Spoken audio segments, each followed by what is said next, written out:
Vamos a enlazar a esta hora con Radio Duna y Estado Nacional en su versión radial con Matías del Río. Ya lo vemos ahí en pantalla, Matías. Pero estamos votando ese día, estaremos votando ese día por sí o no a la nueva Constitución, o estaremos votando por la Constitución nueva o la actual. Bueno, no, estamos votando por la nueva Constitución. ¿Pero queda legitimada? Queda completa. Rechazo la nueva Constitución, digamos, ¿no? Pero queda comprendido la legitimación de la actual si es que pierde la nueva Constitución, o va a seguir a tu juicio cuestionada ad eternum. Bueno, eso depende naturalmente de cómo definamos legitimidad, digamos, ¿no? Pero tú tocas un tema muy delicado, digamos, ¿no? Efectivamente queda abierta una incógnita bien significativa, digamos, cómo queda una nueva Constitución cuyo plebiscito inicial, que se realizará ahora el 26 de abril, habríamos propuesto cambiarla por una nueva Constitución, y luego, después de 12 meses, el plebiscito dice, rechazamos el texto que elaboró la Asamblea o la Convención, o cualquiera de las dos convenciones de las que estemos hablando. Por consiguiente, tú tienes toda la razón, hay una incógnita al medio allí, bien insoluble, y no estaba dentro de nuestra potestad o de nuestro trabajo poder corregir, digamos, porque eso estaba propiamente en el acuerdo político inicial que los partidos impulsaron, digamos, ¿no? Pero de manera que tú comienzas a advertir de que en el fondo en ese minuto ya los dados van a estar un poco cargados, digamos, ¿no? Sí. Para decirlo de una manera, digamos, ¿no? Estamos conversando con Gastón Gómez, abogado constitucionalista, miembro de esta comisión técnica que ha llegado a acuerdo en esta transmisión conjunta entre Radio Duna y Canal 24 Horas. José Ríos. Gastón, bueno, si bien no llegaron a todos los acuerdos que querían los partidos políticos, por ejemplo, en el tema de cuotas, sí al parecer llegaron a acuerdo en el tema del número. En el caso, por ejemplo, si va a ser convención mixta o si va a ser convención constituyente. ¿Cuáles son ahí los acuerdos que lograron?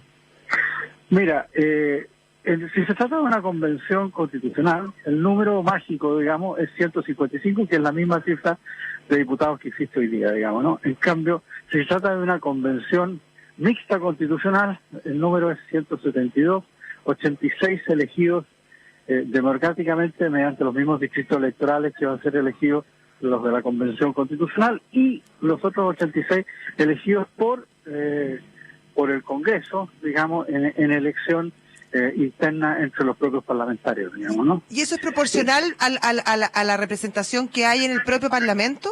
¿Cómo se eligen a los parlamentarios? Esos parlamentarios van a ser elegidos, van a elegir por votación interna, digamos, mediante listas de los propios parlamentarios votados por ellos mismos, digamos, ¿no?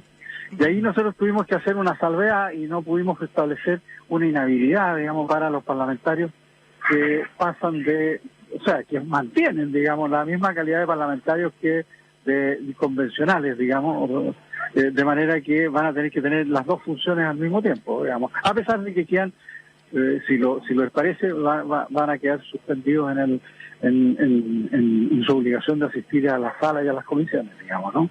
Pero ahí tuvimos que mantener no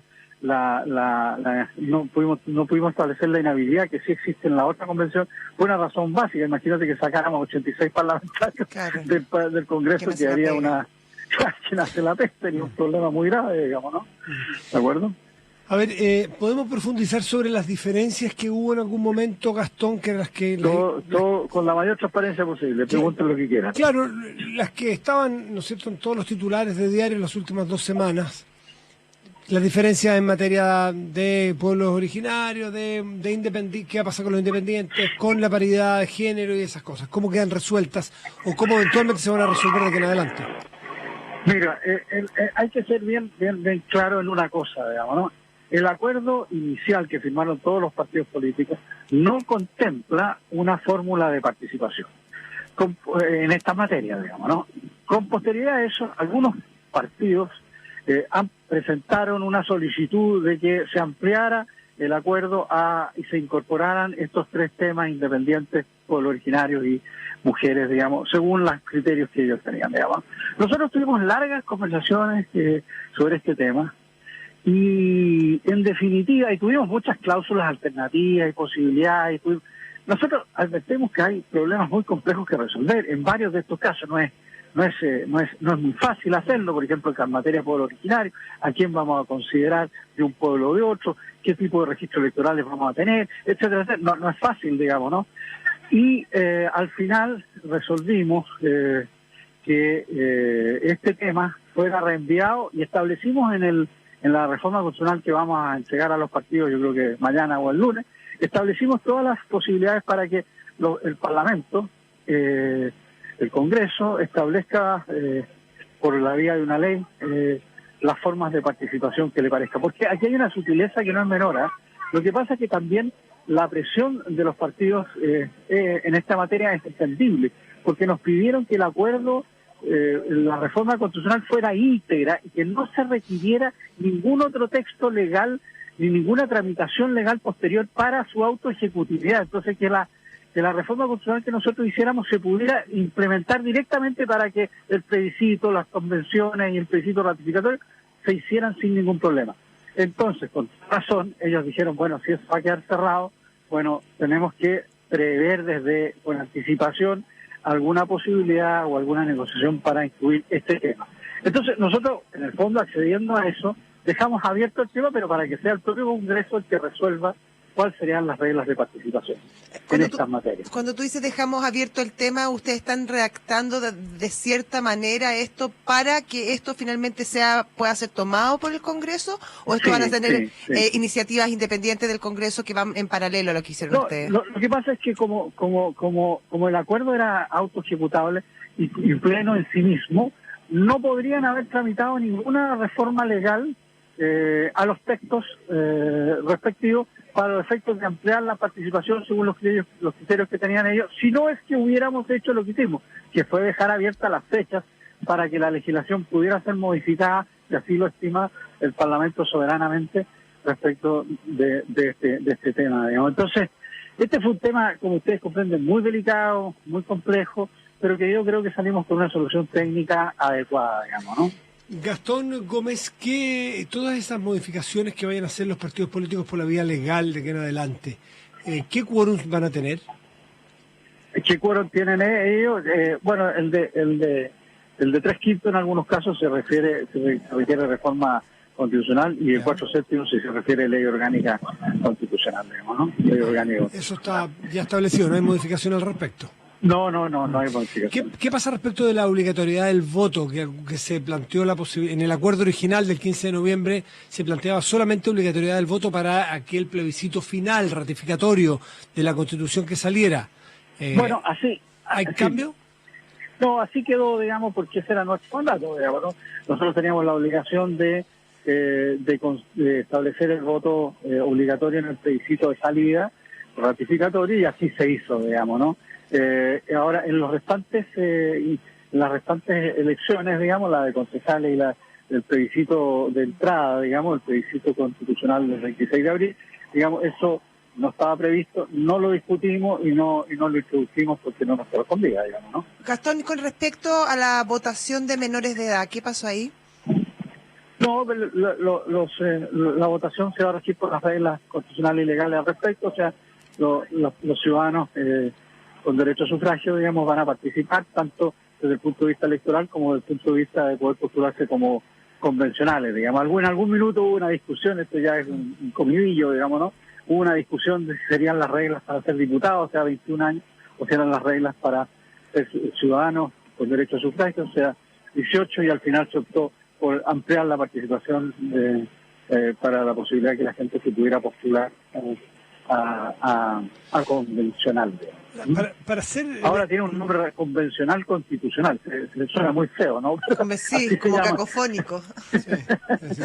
Ahora, digamos que llegaron a un acuerdo civilizado, pero no se avanzó mucho en nuevos elementos, porque todos esos elementos que estuvieron en discusión se dejaron para después. ¿Cómo? Fue muy civilizado el poder.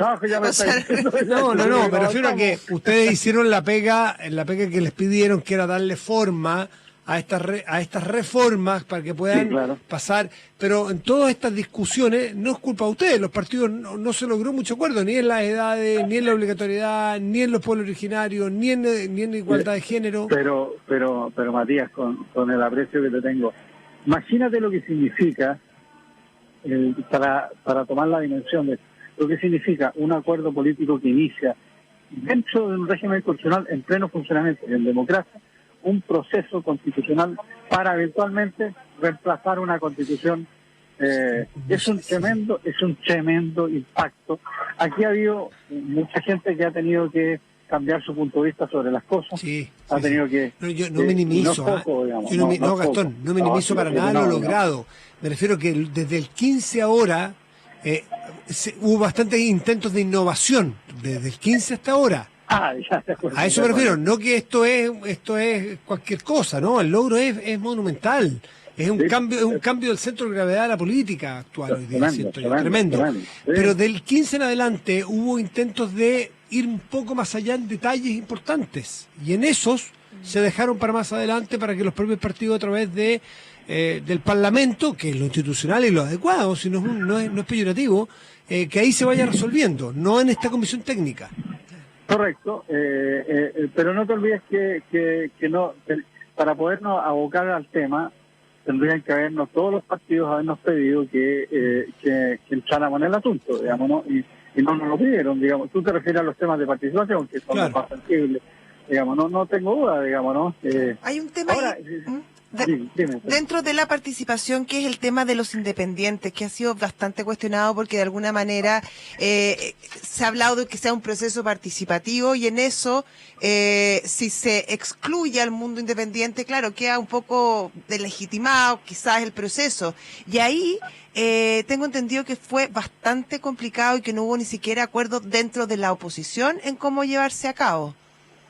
Sí, mira, los detalles de estas conversaciones, tú tratarás que los mantenga algunos de ellos en reserva, pero efectivamente la participación de independientes es un asunto muy delicado y muy fino. Primero, por una cuestión obvia, una democracia representativa que tenemos, y todas las democracias del mundo funcionan sobre la base de los partidos políticos, digamos. Los partidos políticos son los ejes del engranaje del funcionamiento de una democracia. No hay democracia sin partidos políticos.